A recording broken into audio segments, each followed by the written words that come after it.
अस्सलाम वालेकुम, इट्स महबूब अली मुगल।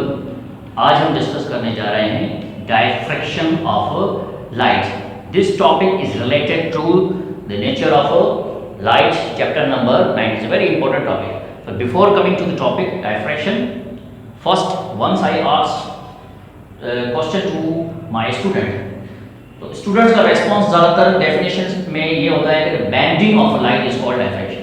तो this is a half statement.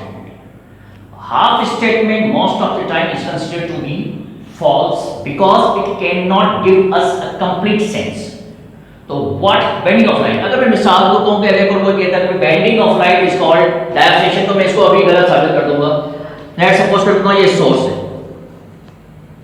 Source which has a tendency to produce monochromatic beam of light. ये इसकी light rays है।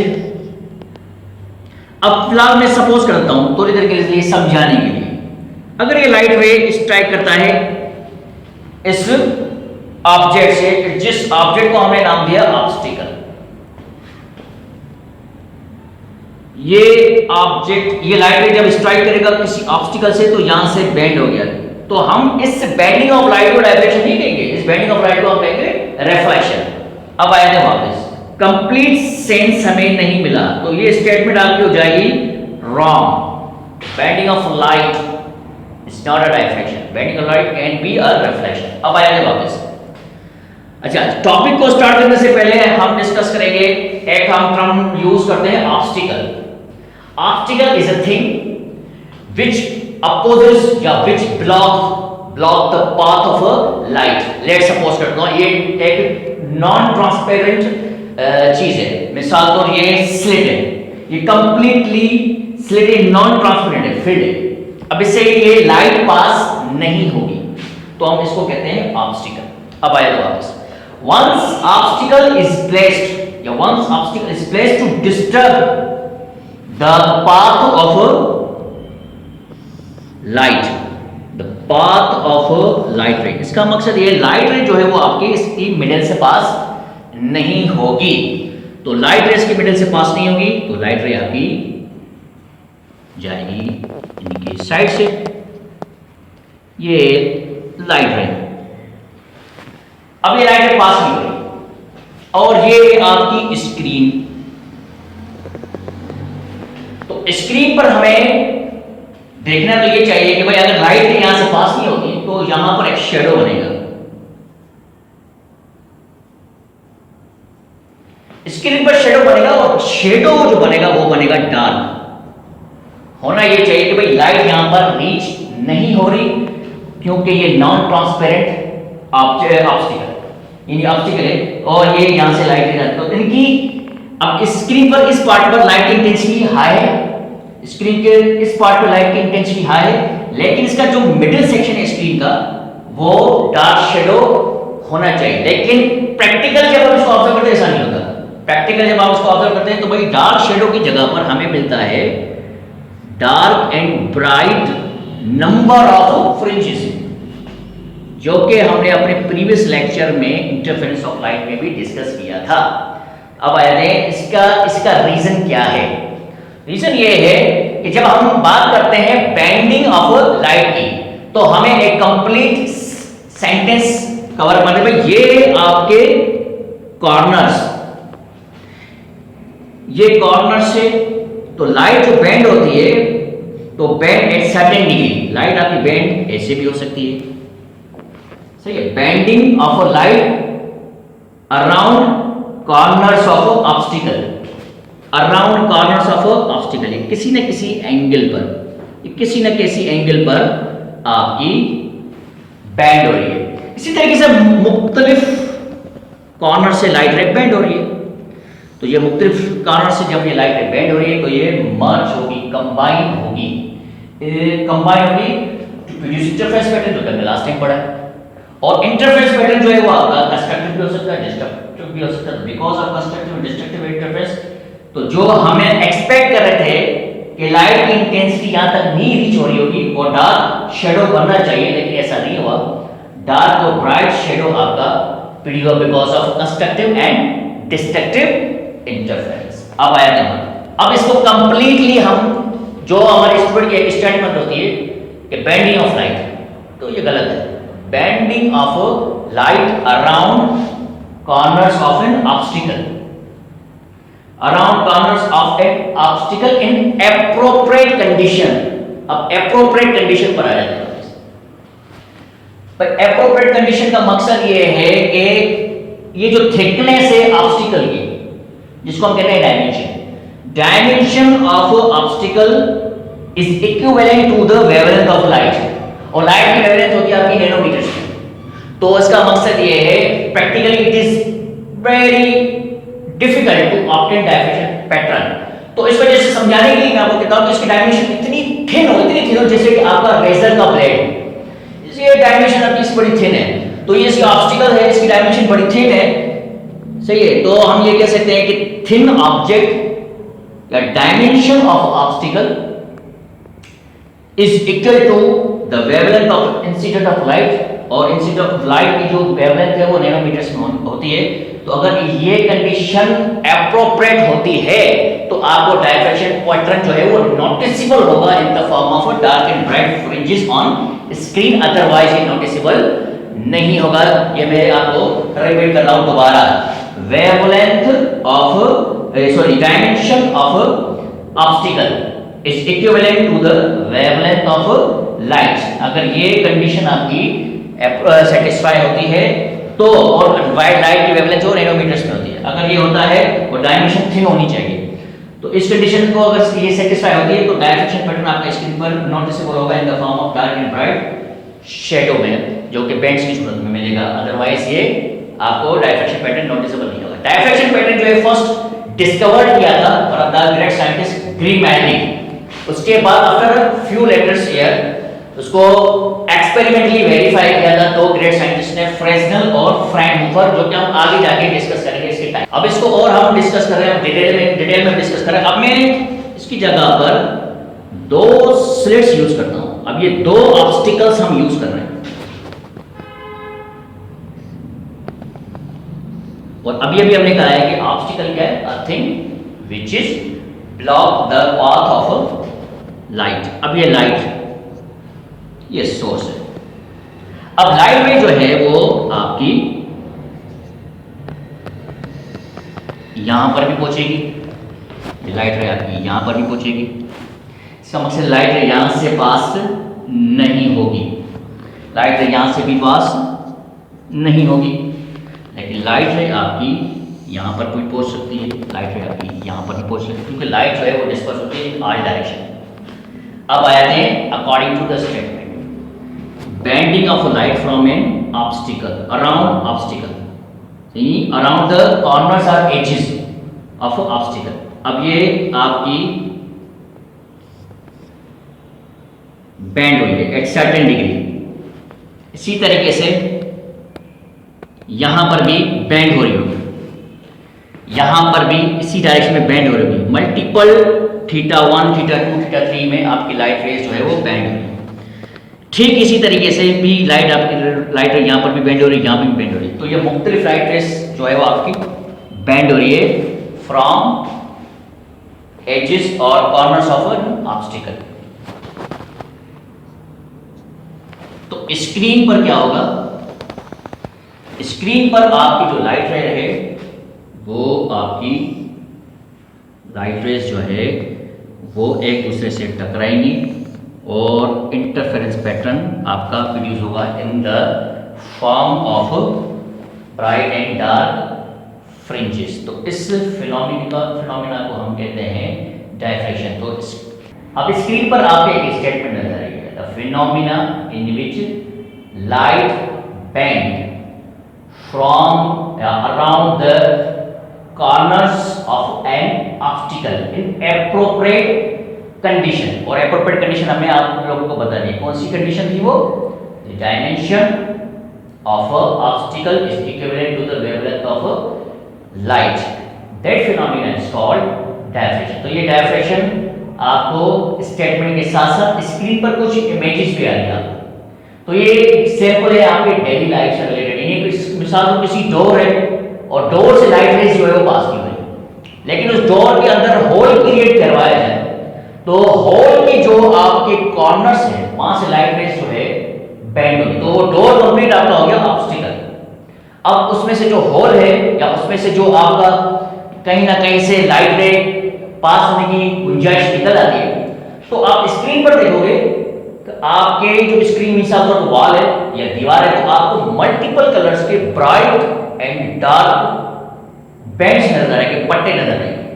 तो ये आ गया बिकॉज ऑफ इंटरफेरेंस। अब हमने जो लास्ट टाइम इंटरफेरेंस पैटर्न पढ़ा था, जिस पे हमने काफी वीडियोस बना ली, यंग्स डबल स्लिट एक्सपेरिमेंट भी हमने डिस्कस किया था इंटरफेरेंस पैटर्न में, उसमें हमने फोकस किया था इंटरफेरेंस ऑफ लाइट, याद रहे। लेकिन आप लोगों ने एक चीज नोट नहीं की होगी, मैं अब आपको वो चीज नोट करवाना चाहता हूँ।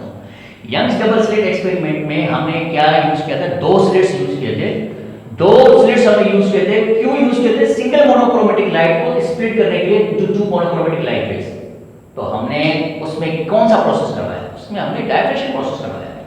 स्टार्ट हमने क्या किया भाई, हमने क्या किया, दो स्लिट्स के दरमियान लाइट रेज को पास करवाने की कोशिश की और लाइट रेज बेंड हुई, स्प्लिट हो गई टू लाइट रेज, क्योंकि वो दोनों के दोनों स्लिट्स जो थी वो आपकी क्या थी, ऑब्स्टिकल्स थी, जो कि हमने उस लाइट के पाथ के दरमियान रखे। अब स्क्रीन पर आपको मल्टीपल, अब वो इंटरफेरेंस पैटर्न आपका हुआ बाद में, जब वो दो लाइट रेज आपकी मर्ज हुई है, सिमिलर प्रोसेस यहां पर। तो इंटरफेरेंस पैटर्न की वीडियो बनाने के बाद एकदम से हमारे पास अब ये टॉपिक आ गया डायफ्रेक्शन। अब इस सूरत में हमें अब इसको और मजीद डिटेल में डिस्कस करना है। इसकी टाइप्स हैं, इसकी दो टाइप्स हैं, Fresnel diffraction and Fraunhofer diffraction. अच्छा, अब हम डिस्कस करने जा रहे हैं टाइप्स ऑफ डायफ्रेक्शन। इसकी दो टाइप्स हैं, एक है फ्रेस्नेल डायफ्रेक्शन और दूसरा है फ्राउनहोफर डायफ्रेक्शन। पहले हम डिस्कस कर लेते हैं फ्रेस्नेल डायफ्रेक्शन। अब आया था वापस भाई, आपने थोड़ी देर पहले डायफ्रेक्शन प्रोसेस में डिस्कस किया है कि ये जो सोर्स है जो कि प्रोड्यूस करता है monochromatic beam of light raise. अब मैंने कुछ लाइट रेज आपके सामने बना दिए। अब ये तीन ऑब्स्टिकल्स है, लेट सपोज कर देते हैं। अब ये यहां से तो लाइट पास नहीं होगी, लेकिन बेंड होगी एट सर्टेन डिग्री, बेंड होगी एट सर्टेन डिग्री, और ये कन्वर्ज होगी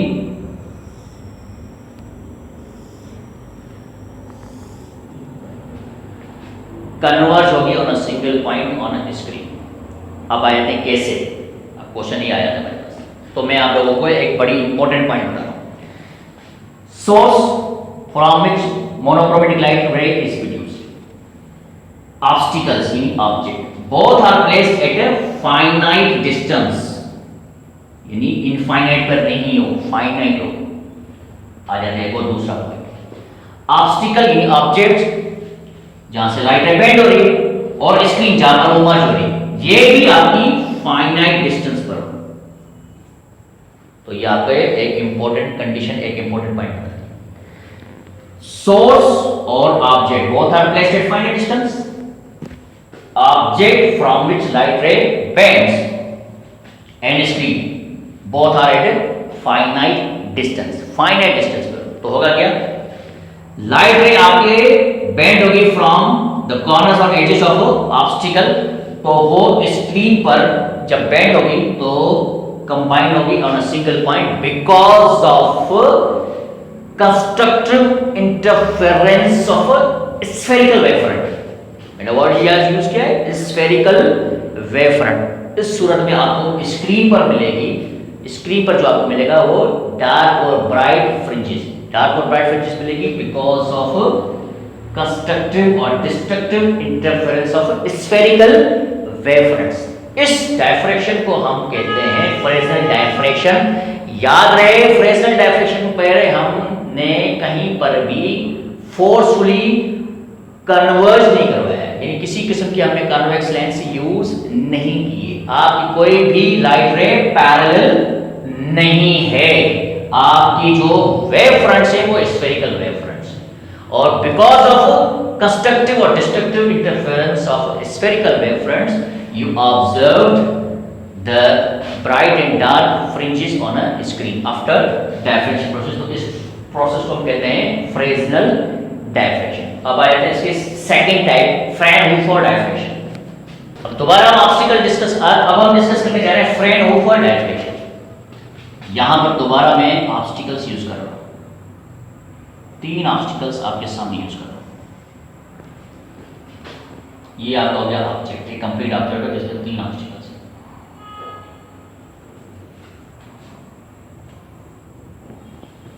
अब आया इधर, ये सोर्स है जो कि काफी दूर है ऑब्स्टिकल से, यानी इनफाइनाइट डिस्टेंस पर है।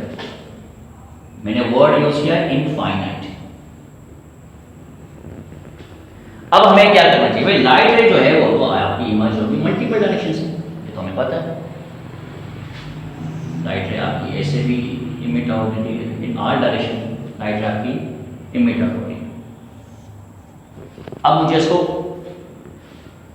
कॉलीमेट करना है, तो I have to use convex lens. मैंने वर्ड यूज किया कॉन्वेक्स लेंस, मुझे कॉन्वेक्स लेंस यहां पर यूज करना ही पड़ेगा बिटवीन सोर्स एंड ऑब्जेक्ट। अब कॉन्वेक्स लेंस की खासियत क्या है, ये लाइट रे को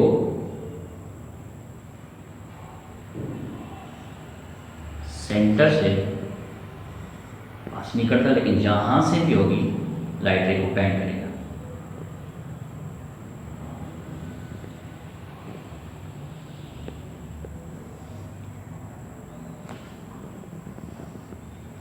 यानी कॉलीमेट करेगा। All light rays in different direction collimate into parallel beam of light rays, parallel beam of light rays। अब ये all light rays are seen to be parallel and plane। अब ये आपका क्या है, क्यों हमने कॉन्वेक्स लेंस यूज किया, इनफाइनाइट होने की वजह से। अब आएगा तो कैसे, अब मुझे स्क्रीन पे इंटरफेरेंस पैटर्न के जरिए मुझे शेडो चेक करना है, ब्राइट और डार्क, सही है। अब क्या होगा, ये पैरेलल लाइट रेज है, तो ये ऑब्स्टिकल ऑब्जेक्ट और स्क्रीन इनके दरमियान भी जो है वो डिस्टेंस जो है वो क्या है, इनफाइनाइट। अब इनके दरमियान जो डिस्टेंस है वो भी क्या है, इनफाइनाइट है। तो होगा क्या, इधर भी मुझे यूज करना पड़ेगा कॉन्वेक्स लेंस। अब कॉन्वेक्स लेंस की लाइट रेज यहां पर जाएंगी और इससे वो कहते हैं प्लेन वेवफ्रंट।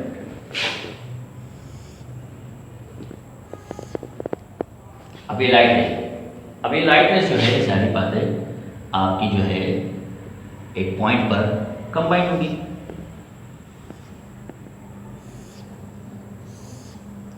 अब यहां पर हमने कॉन्वेक्स लेंस यूज किया है to produce interference pattern on the screen in the form of dark and bright. यानी मैंने फोर्सफुली प्रोड्यूस किया, अदरवाइज प्रोड्यूस नहीं होगा, यानी शेडो ऑब्टेन नहीं होगा फ्रेनहोफर डायफ्रेक्शन। क्यों, क्योंकि source and object both are placed at infinite distance. Obstacle यानी object and screen both are placed at infinite distance। All light rays, once with convex lens is used between source and obstacle, the all light rays are converted into all different direction light rays are collimated into parallel beam of light rays, and when these parallel beam of light rays passes through obstacle, they are not much bended because of infinite distance. What we have to do, use another convex lens, to converge all parallel beam of light rays on a single point on a screen to produce constructive or destructive interference in the form of a dark and bright fringes। Screen पर आपके dark और bright fringes नजर आएगी। तो इस diffraction को ये क्या है, बिकॉज ऑफ, अच्छा ये constructive और destructive interference हो रही किसकी, प्लेन वेवफ्रंट। इस डायफ्रेक्शन को कहते हैं फ्रेनहोफर डायफ्रेक्शन। ये हम प्रैक्टिकली लैब में करते हैं और वो फ्रेस्नेल डायफ्रेक्शन जो है वो आपका